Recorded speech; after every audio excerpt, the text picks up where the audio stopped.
Welcome to AM. My name's Richard Conway, and this is the platform for age group multisport athletes to showcase their journeys.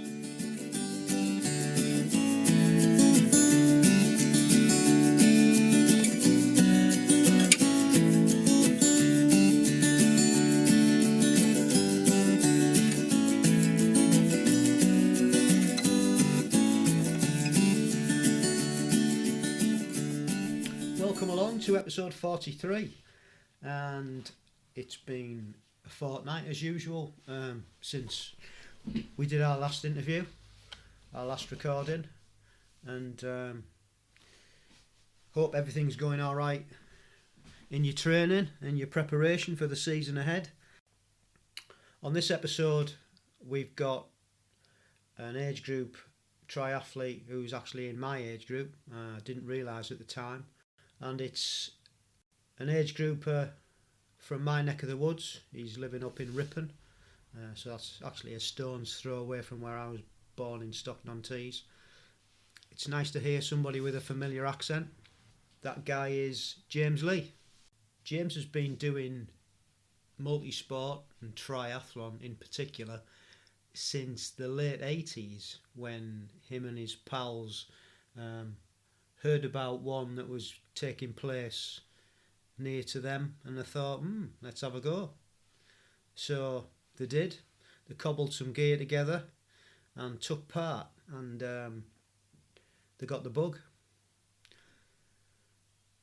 And since then, James has been doing a mixture of triathlons and duathlons, interspersed with fell running in the winter and lots of marathons all over the world.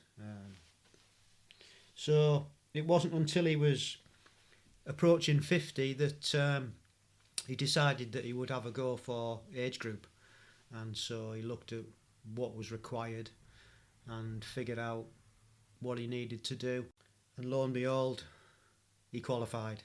So that's fantastic. And so he tells us about his journey, what he used to do, and the differences between back in the 80s. I mean, God, what's that? 80s, 90s, 2000s. That's 40 years ago. Wow, that's a long time, isn't it? So yeah, that's coming up. Hope you enjoy that. Really enjoyed chatting to James. Lovely chat. Our lifestyle hack on this episode is quitting dairy, and I'll be chatting about that. I've not touched dairy for 2.5, 3 years now, and I'll go into the reasons of why that was and how I feel since I've not been eating dairy. So that's coming up. What we've been doing the last couple of weeks, well, it's not been the greatest of times, if I'm being honest, even though we're in the middle of January and the weather hasn't been too bad. It's been pretty fair, a little bit cold and frosty.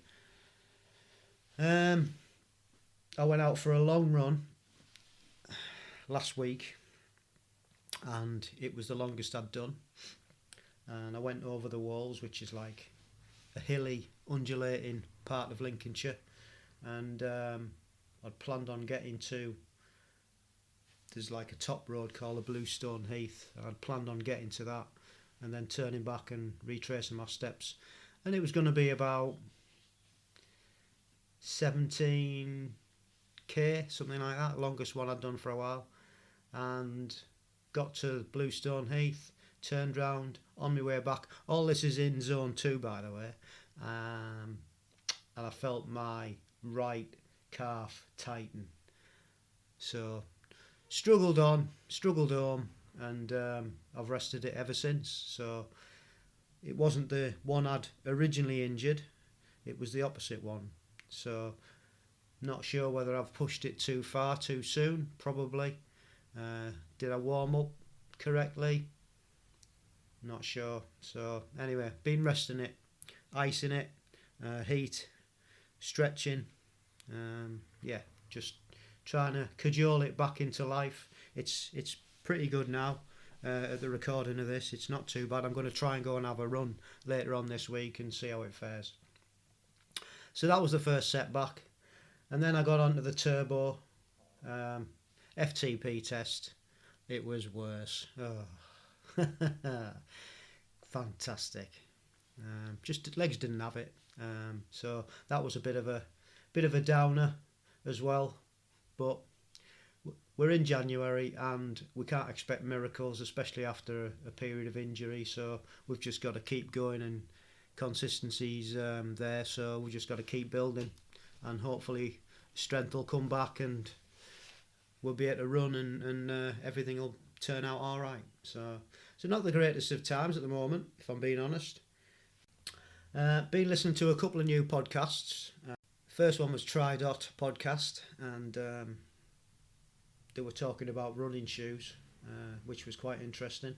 So if you're in the market for a new pair of running shoes, head over there to Tri.Dot and have a listen to that episode. It was a recent episode, and they had a couple who run a blog and a website about testing kit, basically, and they're called Believe in the Run,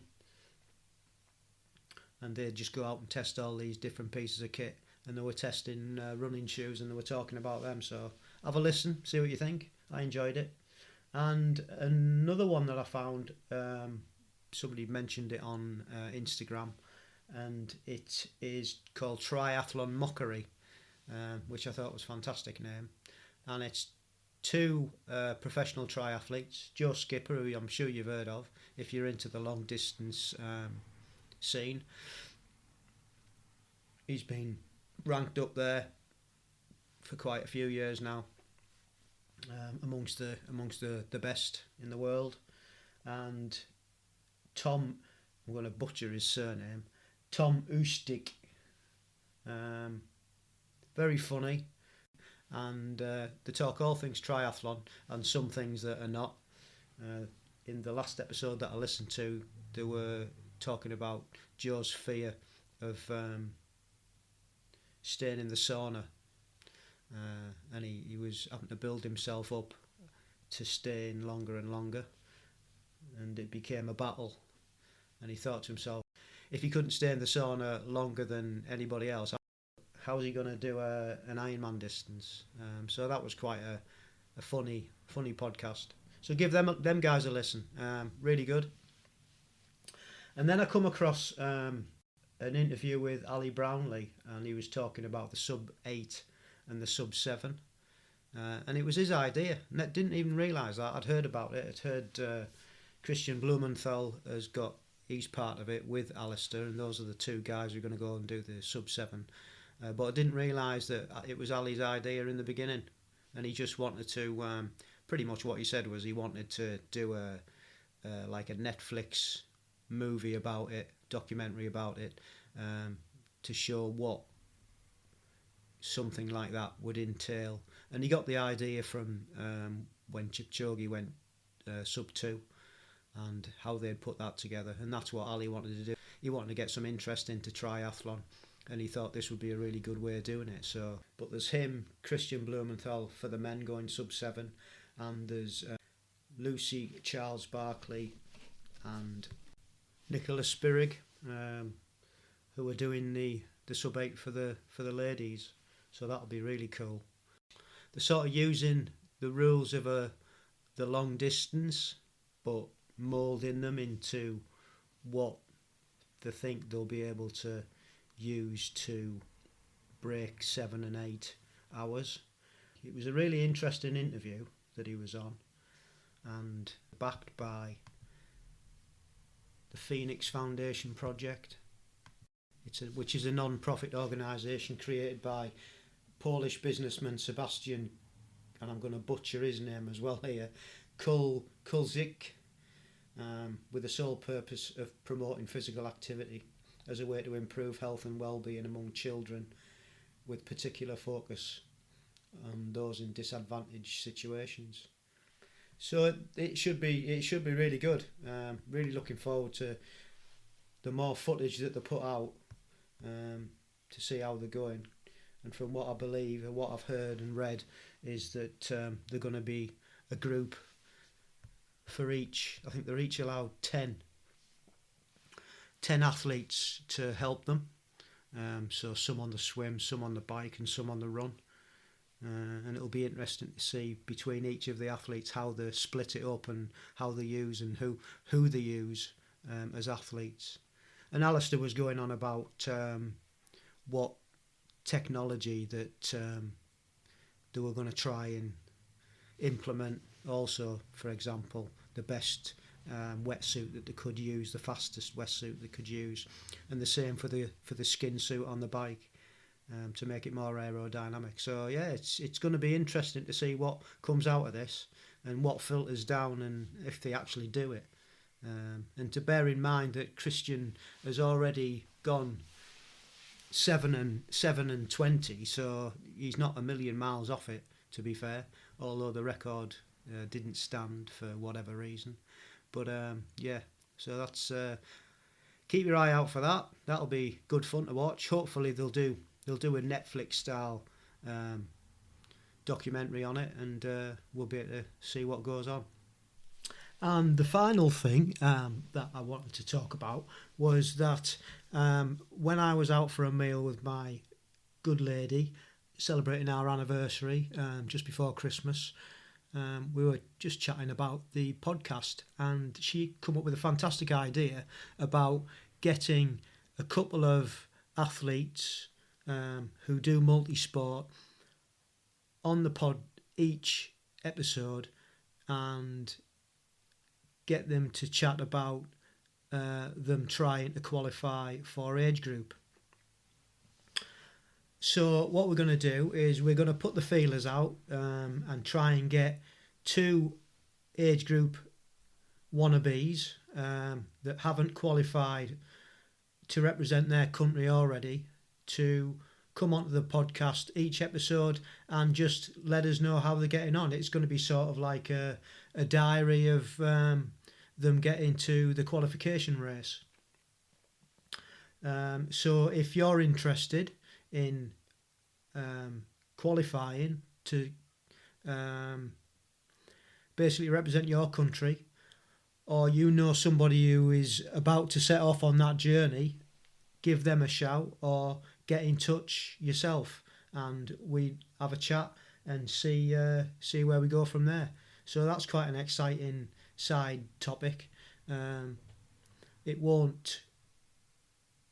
It'll just run alongside the usual bits and bobs that we have on the podcast, and I think it'll be a really good addition. So well done, Mrs. C, for coming up with that idea. I love it. And that's about it for now. So here's the main event, and we shall see you on the other side. Right, we've tried to negotiate the television volume level. All good? Okay, hello. Hello, and welcome along to AMP, and thank you very much for agreeing to come on and share your story. Much appreciated. I believe you're in North Yorkshire. Whereabouts are you? Yeah, I'm in Ripon. Oh, Ripon, lovely. Lovely part of the world. Yeah, very nice. Are you born and bred up there? Nearby, yeah, North Allerton. Oh, yeah, know it well. I was from Stockton. Yes, I picked up on your accent when I first started listening, and I picked up on that, yeah. Oh, you got a guitar in the background as well? Yes, yeah. It's more of at the moment, it's just more of an ornament than anything else. Right, do you play? Not very well. I just strum and know a few chords, that's it. What about you? Yeah, I work in a band. I've been in a band for about 18 years. Nice. So yeah. Play the bass in a band, but I've got a few guitars as well. Yeah, what sort of music do you do? Mod R&B, The Jam, The Who, The Kinks, The Stones. Nice. Kind of semi-professional working band, pubs, clubs, weddings, that kind of thing. Cool. Very good. Yeah. So you been doing multi-sport for a considerable amount of time then? Yeah, well, started in late 80s. Right. I'd done a little bit at school. Football was the main thing, and a bit of running, but nothing much. Finished football at 22, did a bit of training with a professional club as a non-contract with the reserves, and then met a good pal, Tim Adams, at college, and he put us into a triathlon in the late 80s at Ripon. Didn't know what we were doing, didn't have a wetsuit, got a bit of hypothermia, very undertrained, and then really settled down for a period of traveling around the world with him on bicycles from time to time, doing a bit of studying, triathlon in the summers, and fell running in winter. Yeah. So I'm a member of the Fell Runners Association, and that was the cycle for a lot of years as we raised family and kind of got into it that way. Yeah, there must have been, because much going on at that point, because it must have been fairly new, was it? Triathlon at that? Yes, in the late 80s, there was a handful of events in the north, and you recognise most of the people, and it was pretty basic, pretty authentic looking back now.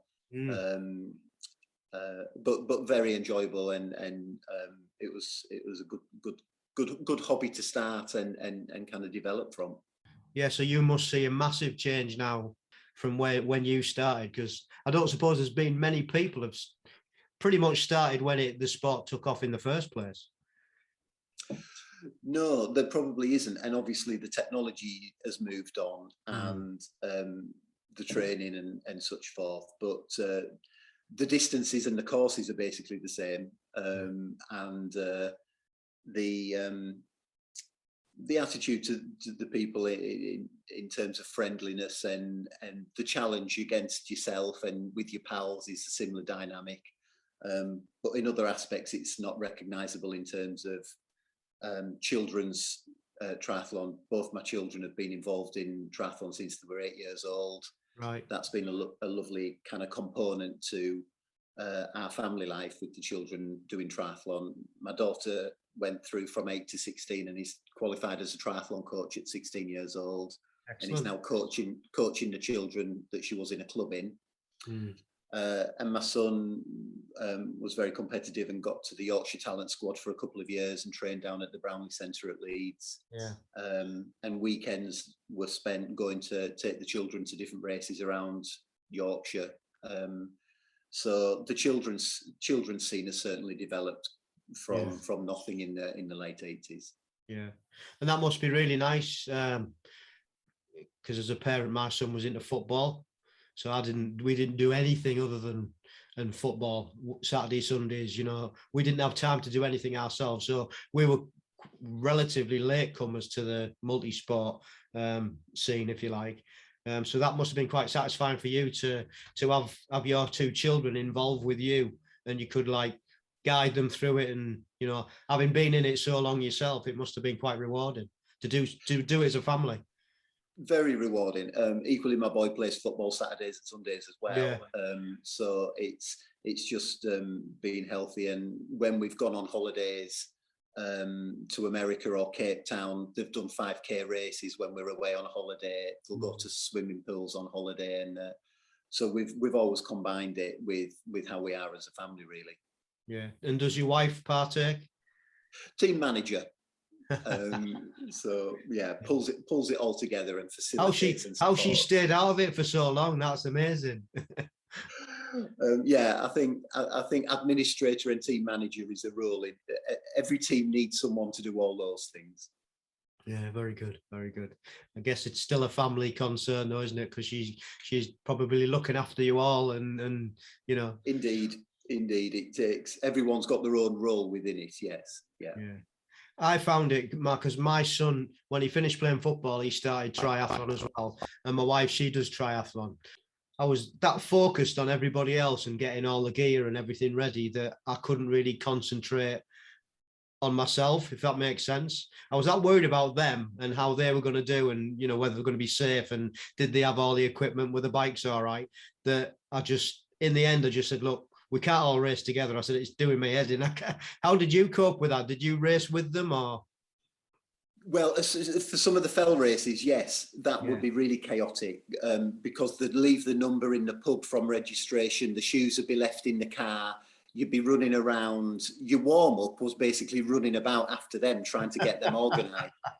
And I can recall running back to the car for my son's fell shoes and actually tying them on his feet on the start line when the adults and children were going off together. And he'd left his number behind as well, so we had to rewrite his number out and pin it on his chest as the safety briefing was taking place.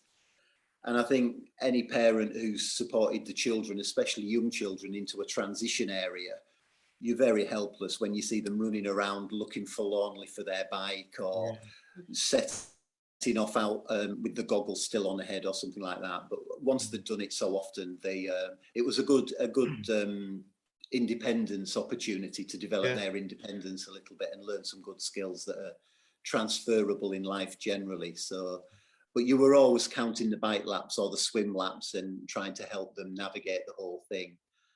So yes, it was far from a relaxing afternoon, I think it's fair to say. Yeah, brilliant. So have you raced with them in the same triathlons then? We've trained a bit together. They became a better swimmer than me by their 8, 9, 10 years old. They were moving through the water far better than me. And then we'd run round at Park Run at Fountains Abbey near Ripon. We were regular park runners there. And then, of course, their events were much shorter than mine. Occasionally, the fell race would share the same course for part of it, and then the children would pair off and do a shorter loop. So occasionally you'd run side by side in a fell race or such forth. But so some shared experiences, and much of the time was just supporting them. Yeah, cool. Really good. Yeah, it must have been really nice. I know I did a couple of triathlons. My son was older when he got into it. He was 18, so I did a couple of triathlons with him and duathlons and things, and that was pretty good. It's just nice to be able to do something together, and we still have the same interests. So that's, although he's not doing it at the moment, but yeah, it's quite rewarding, like we said earlier. So. And one of the highlights for me was I used to drive my daughter onto the training area at the racecourse, Ripon Racecourse, and she'd sit on my lap and steer the car. And then she and my son would have the training session, and then we'd drive home and get some chips on the way home.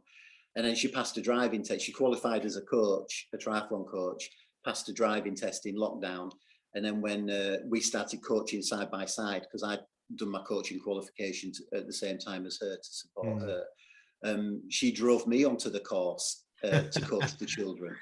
And then we coached side by side. And that journey had been, metaphorical journey had been wonderful for her and I to do that side by side and to coach together. Was another lovely dynamic of our triathlon experience. Yeah. So you're still coaching now then? Yes. Yeah. And what's the club that you're in? NYP. So they're in NYP TriStars. It was North Yorkshire Police. It's now North Yorkshire People. So it's a Ripon-based club at Ripon Racecourse. I've seen the triathlon, because I've done the Stokesley Duathlon a few times when it was on. I think that was one of the first things that I'd actually done in Multisport actually. So yeah, I remember seeing the guys around in the suits. Yeah, and it puts a good race on every year. There's a weekend festival of triathlon down at the racecourse once a year, and it was at one point the biggest club tri in the country. Right. So we've developed that over the years into a really good experience. Yeah. So it's a big club then that you're in? I think there's about 150 members, and we swim outdoors when the water's warm enough, kind of spring to autumn. Put one race on a year, and there's some duathlons midweek once a month, and various training opportunities. So it's yeah, cool. So how did you find out about age group? Was there already age groupers in your club? Well, I had an awareness of it because I've seen the suits around over the years, but my approach had always been fell and mountain running in winters, triathlons in summer. And then for about the last 10 years, I'd been doing marathons abroad every autumn as well, just with another friend, Mark Dorling, just enjoying it. And it was all participation for me. It wasn't about performance. And then I was 50 4 years ago, and we went to Cape Town and I did an ultra marathon, the Two Oceans Ultra. Right. and the children did a 5K they'd never raced against other children in bare feet before. So it was a really interesting experience, Cape Town. We had a wonderful holiday, but I knew I couldn't go any longer distance-wise than 35 miles. That was far enough for me. And I don't have the training opportunities to do much more than that. So I thought I would try something really short and go performance-led and try for a GB qualification. And I knew swimming wasn't going to be good enough. So duathlon was the obvious thing, and sprint duathlon. So it was very strategic, which was a complete change from the last 30 years, which would just be have a go at 30, 40 events a year. Any event would do, just to enjoy them. So I just had a project to train as short and sharp as I could from a performance basis to see if I could make the qualifying time. Yeah. And that was the process, was the whole thing, really. I didn't expect to get selected. Made the qualifying time and stopped at that and didn't expect to be selected. And when the email came through of selection, it was an enormous thrill. Yeah. There's nothing like it, is there? It was terrific. It was a terrific thrill.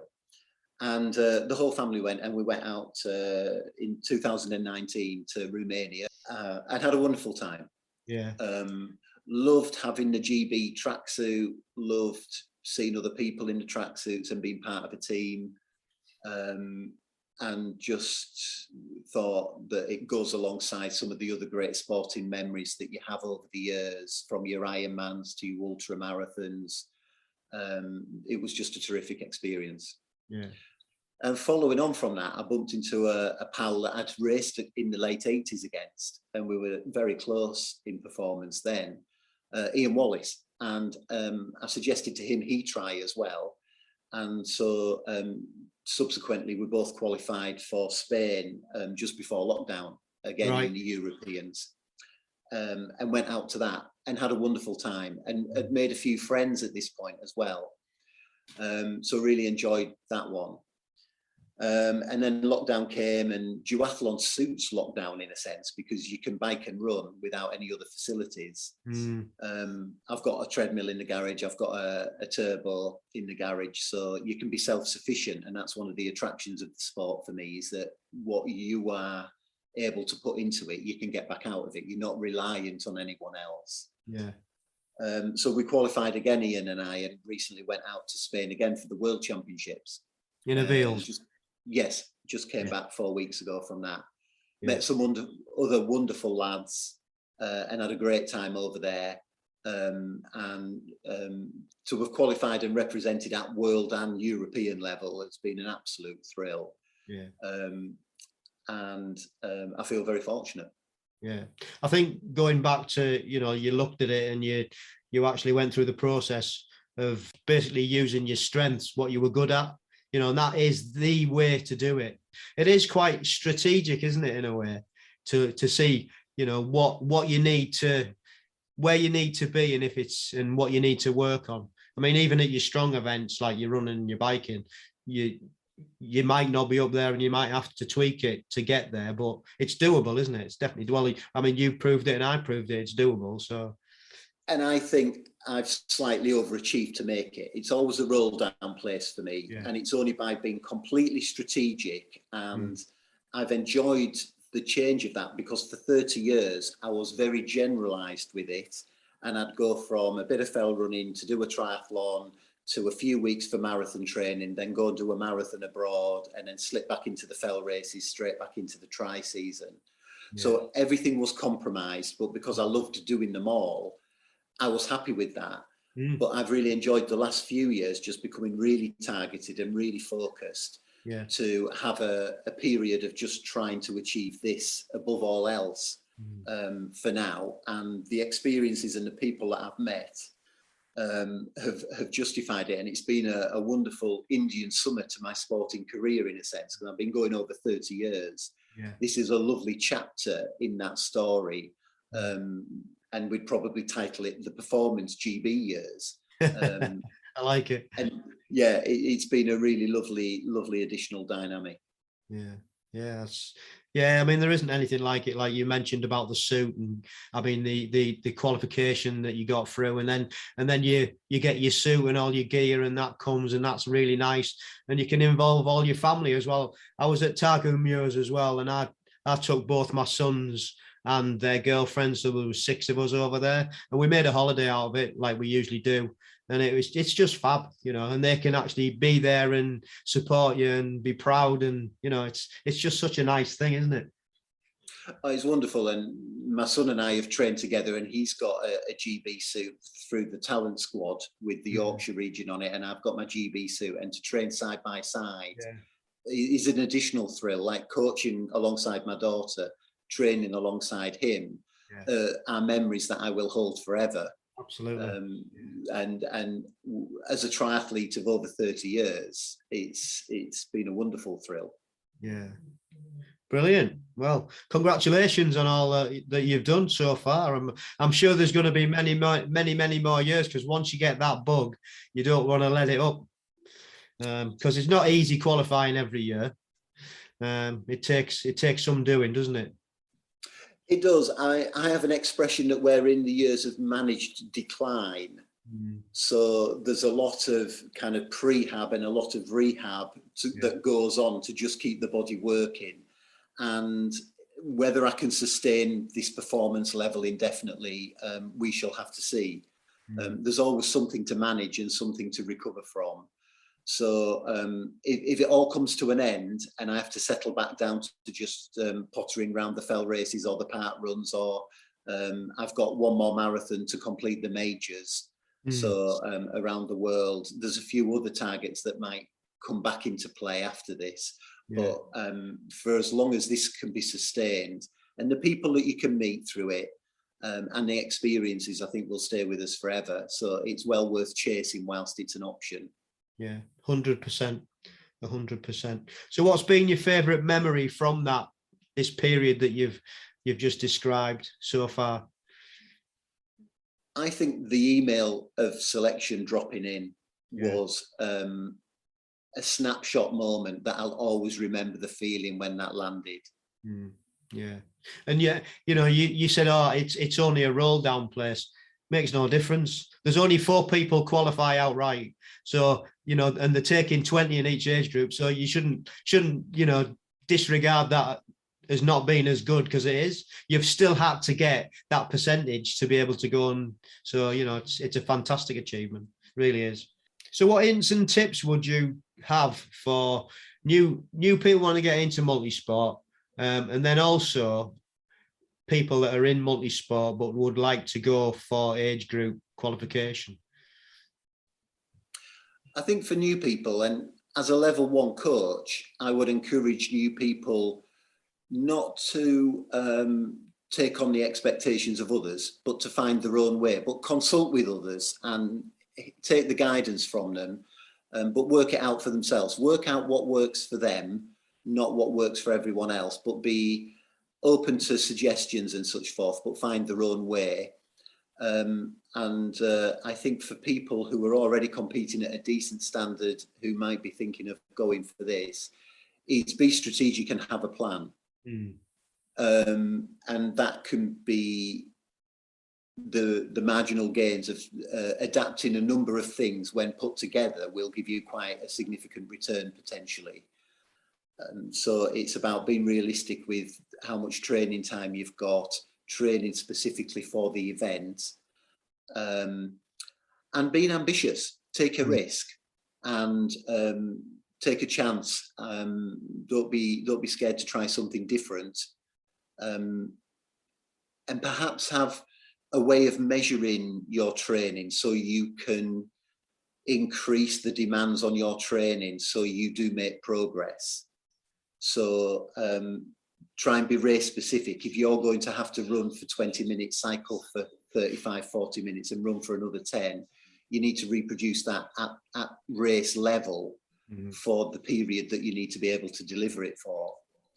And then I'd include transition training in that as well, obviously. And I think one piece of advice that I picked up on was, don't waste a really hard bike without doing a short run off the end of it.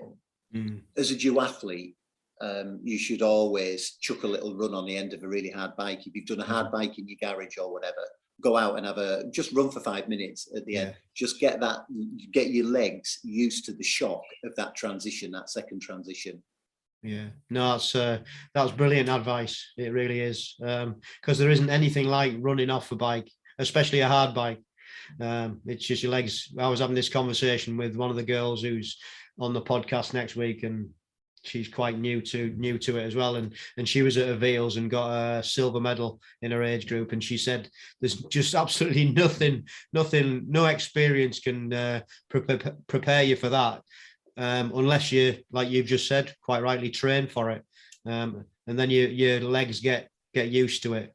I mean, they never totally get used to it because it's always a bit strange, but yeah, definitely a great piece of advice. I think it's not wasting the bike session by adding the short run on the end of it, because that's what our race involves. It doesn't involve a gentle cool down. It involves going from a hard bike straight out into maximise that second run. Yeah. Okay. What's your favourite piece of kit? Well, I'm not. I prefer things to be more functional than particularly brand led. So I enjoy getting on my Planet X time trial bike, and it feels wonderful when spring comes around and the time trial bike comes out. As a sprint distance athlete, the races are draft legal, so I enjoy my road bike, my Ridley road bike for the draft legal races. But I'm not sure I have a specific favourite piece of kit, or I'd possibly say my GB vest, because I think it's wonderful. I think it's wonderful when you pull that vest or your suit on and it has your name on it. I think that's a wonderful thing. So yes, I'd probably say that. Yeah, cool. Fair enough. Don't think I've had that one before. So that's a first. That's good. What resources do you use, and would you recommend for people to help them out, training or otherwise? I think if you have the opportunity to have a turbo trainer or some stationary bike, and I presume the vast majority of people involved at this level will have, but I also think a treadmill is really helpful if you've got the space. Yeah. They're often available second hand because a lot of people need to move them on. Non-athletes tend to, the novelty wears off quite quickly, so they're often available second hand. And living in Yorkshire, it's a long winter, and the opportunity to train indoors when it's icy outside, and you can recreate your duathlon in your garage with those two pieces of kit. So I think it's quite a privileged position to have both those pieces of kit, but I think it really helps. Yeah. Cool. Yeah. Very lucky to have those. I've got to go to the gym, unfortunately, but that's all right. It's not that far away.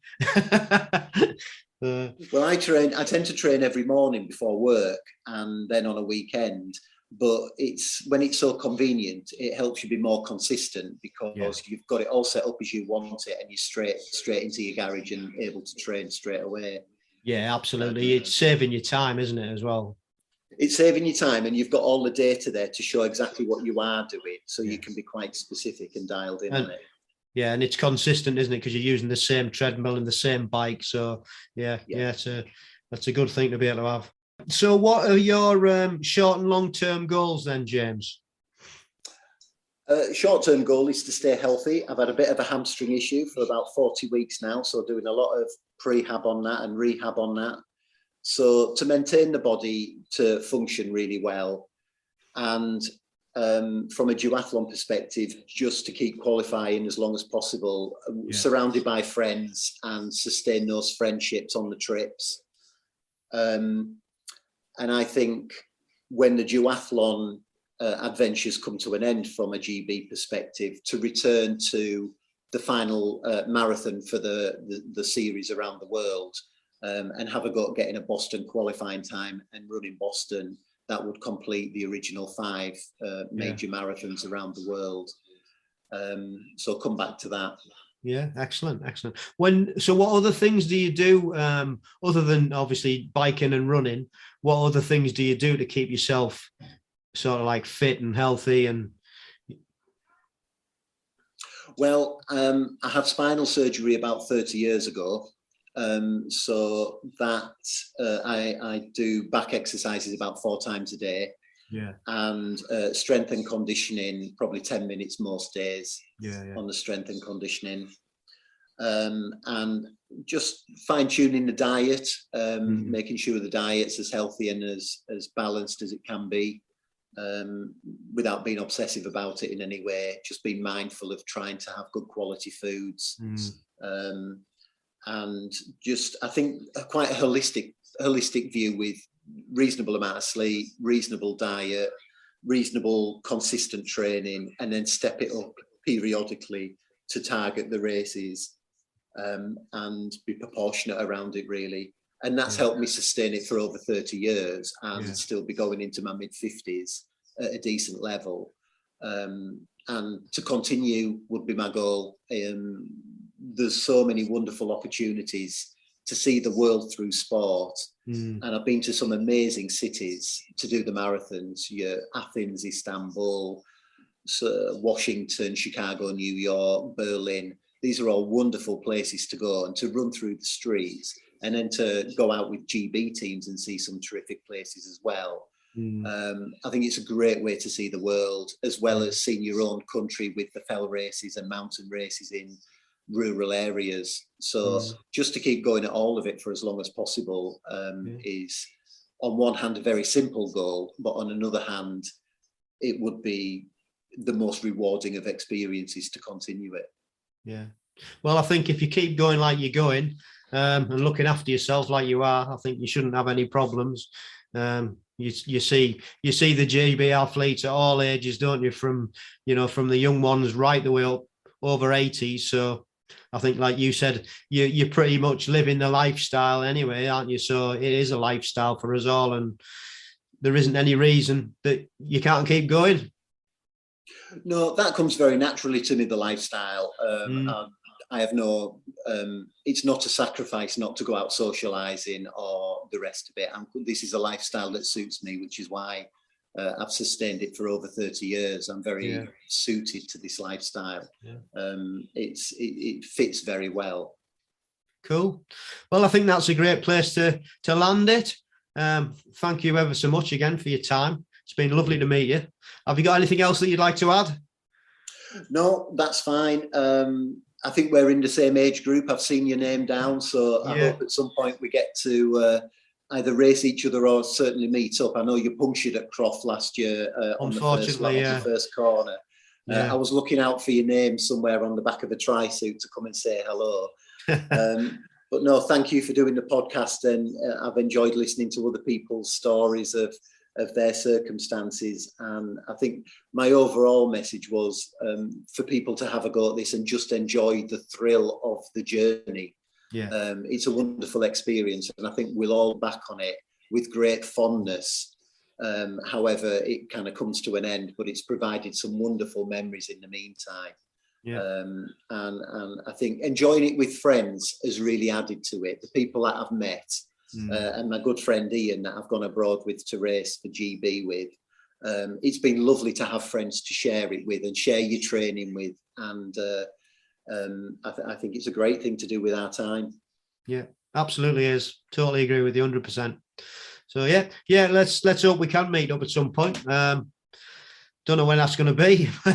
No, we shall see. Have to wait and see. They haven't told us about where the next races are going to be for the sprints, have they yet? So we're not aware. No, I'll chuck a time in and see what happens, and just in a sense, I've been to both the Europeans and Worlds now. Anything else is a bonus. And we'll just keep going as long as we can and see how the world turns out. There's other things at play here apart from ourselves, isn't there? It's a complicated time. We'll see how it plays out, but well done for doing the podcasts, and they're a great record of people's experience. So I'm glad you've said that, actually, because that's exactly how I feel about it. I think people can now actually individually take them and they're documented, so their kids and their grandkids and that, you know what I mean? It's like it's going to be there in the ether forever. And I just think it's such a great thing for people to be able to have and to keep hold of. So yeah, absolutely. And that was one of the reasons that I thought I'd just get in touch. Very good. All right, mate. Thanks, Take Richard. care. Cheers. Cheers now. Bye-bye. Well, thanks again, James, for taking the time out to get in touch and to come on the podcast. Great chatting. Loved the fact that you've been doing it for so long and you had all the information from back in the day when it was all kicking off.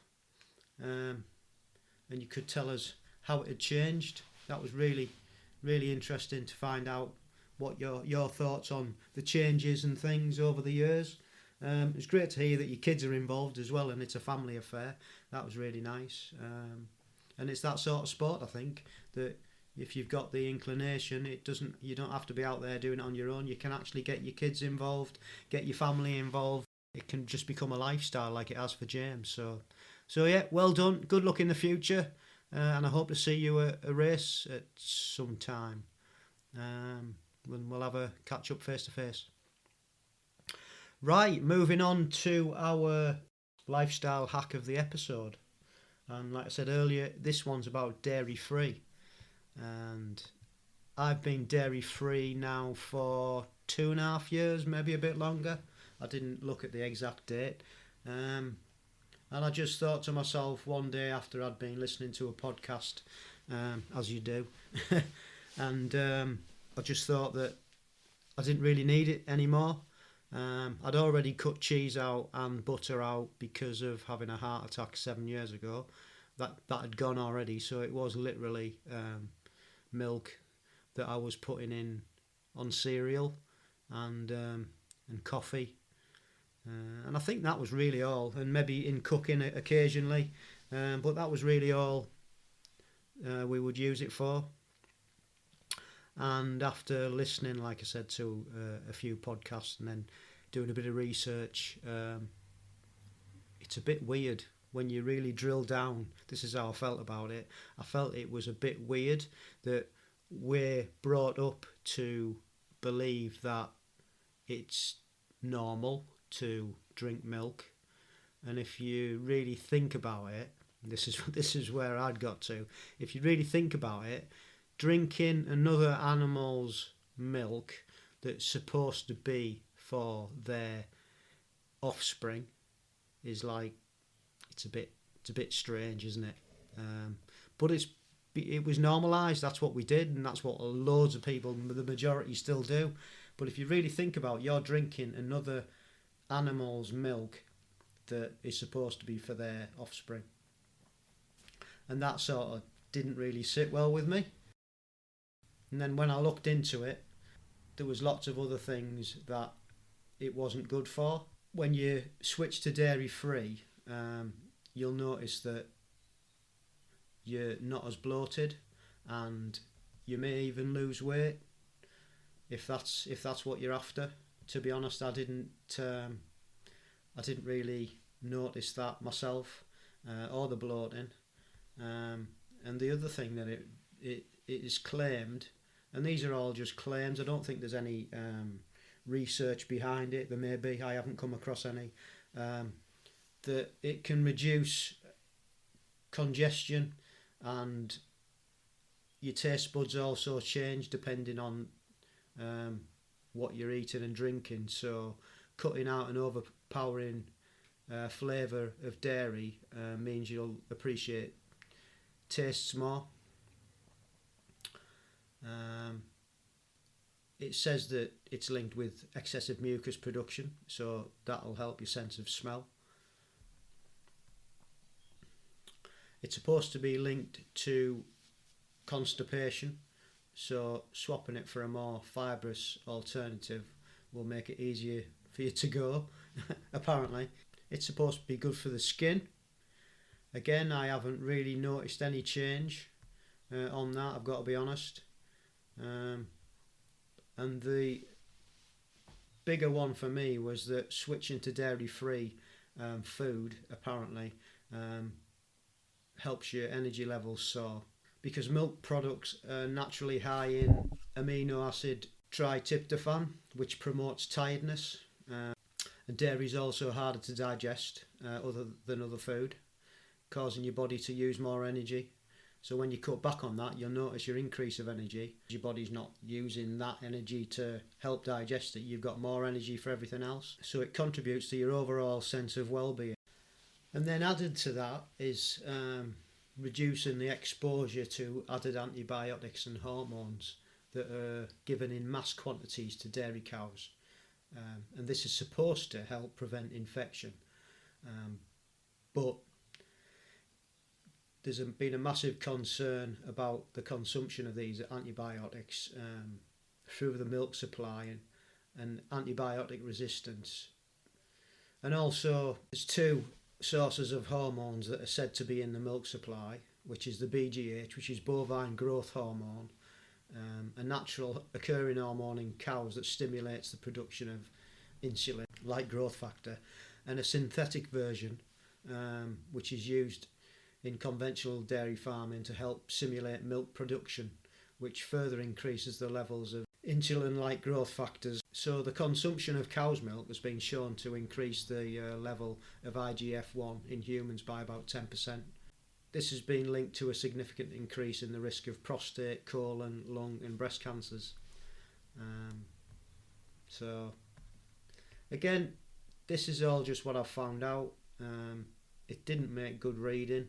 There's always two arguments to the story. It's only my personal preference, so I cut it out.